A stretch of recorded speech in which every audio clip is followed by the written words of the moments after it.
Sa buhay, minsan may mga pagkakataong sinusubok ang ating katapatan.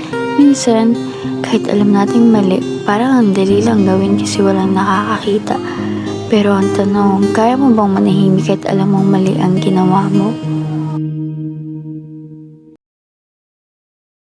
Hi, sa wakas natapos na rin ang klase.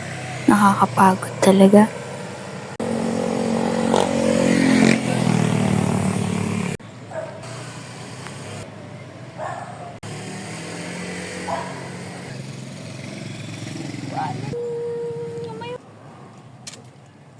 Uy, ano to?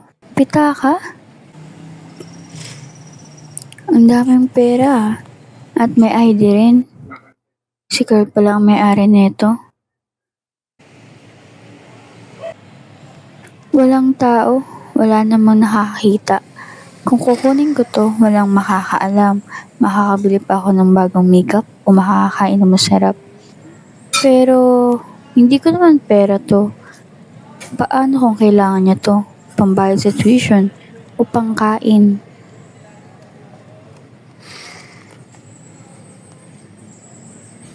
Ang dali sanang kunin, pero alam kong mali.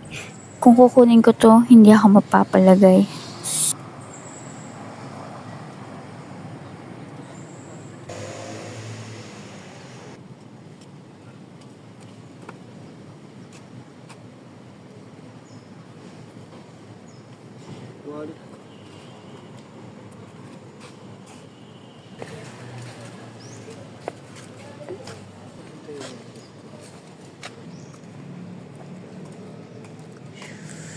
Saan yung wallet ko? Saan?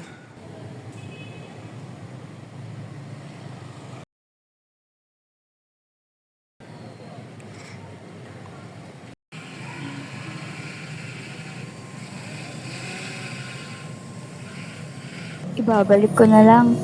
Mas masarap sa pakiramdam yung alam mong ginawa mo ang tama.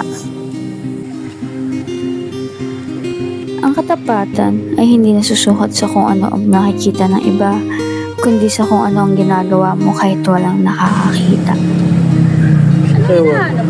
Yung wallet ko po. Nalaglag po kasi yung wallet ko. Bakit ito yung hinahanap ng wallet?